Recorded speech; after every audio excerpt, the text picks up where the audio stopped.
Hi guys, COVID comes from the lab. This was a racist conspiracy theory during Trump's time. But everything changed this May, and now it's more likely explanation of the COVID origin than the natural one. There were no any scientific breakthrough this May, just we got an article from Nicholas Wade, a world-famous scientific journalist. Basically, he pointed out all existing argument why it's more likely that the virus was artificially created and accidentally leaked from Wuhan lab. Zero speculations, just pure facts. Another scientific article which is about to publish was leaked several days ago by Daily Mail, and it's coming from a very high-profile Norwegian and British virologist. And they're claiming that not only they found an editing fingerprints, but also that China purposely introduced the new strains of different coronavirus into a scientific database to be able to convince the scientific community that this virus of a natural origin.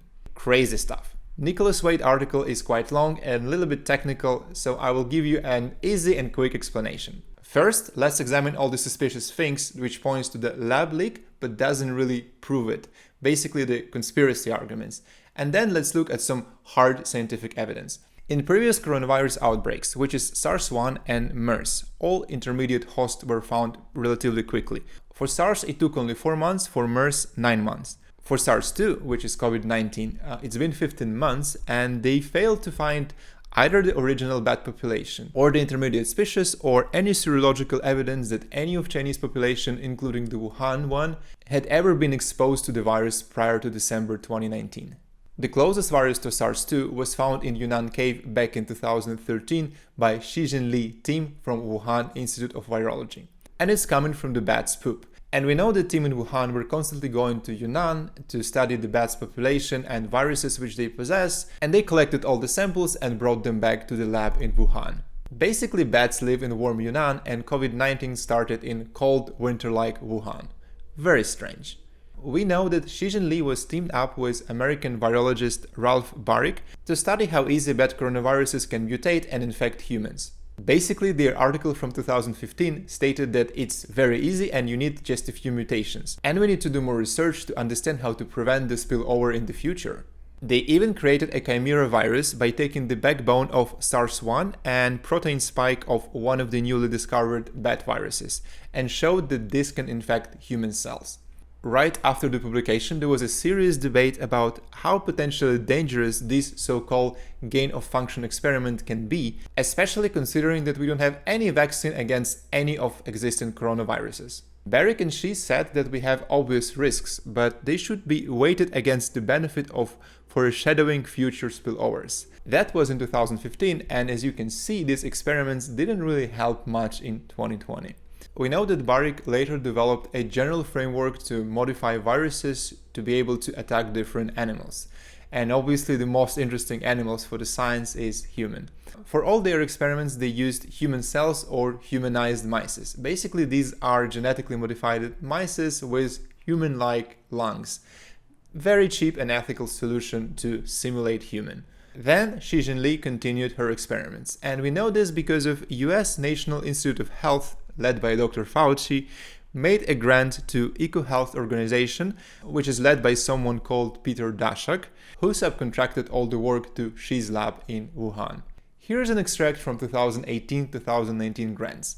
In non-technical language, this means that Xi wanted to take all existing coronaviruses and then all existing genes which codes different spike proteins which can affect human, and make a chimera virus for each of this pair and then check how this new virus will be contagious for human cell and humanized mice. Basically, as the result of this experiment, you can generate the most contagious virus. This doesn't prove that Xi actually made SARS-2, but it clearly says that there were very similar experiments there and that they had all the needed technologies. Now the safety of the lab.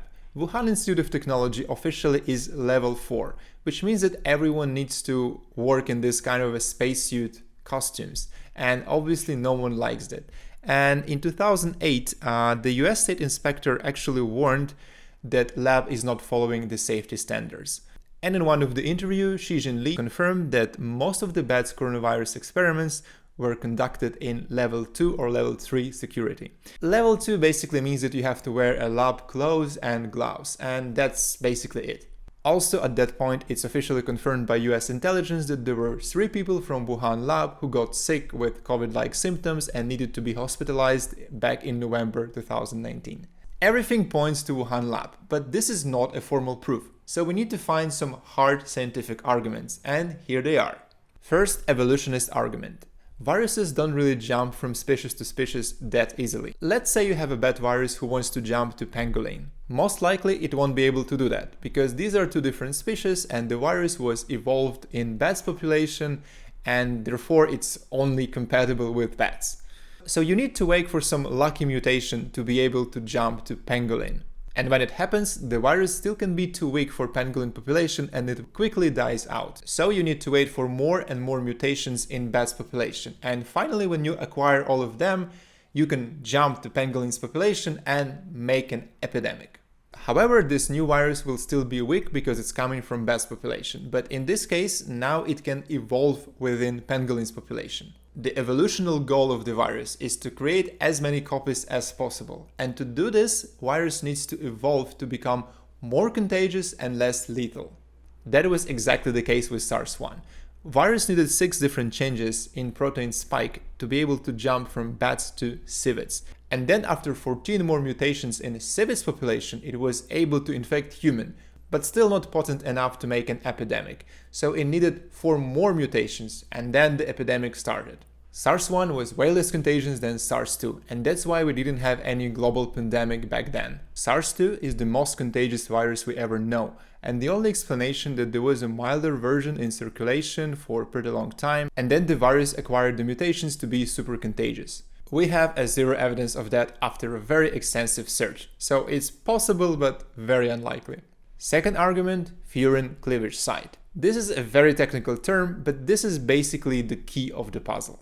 Corona spike protein has 2 subunits, S1 and S2.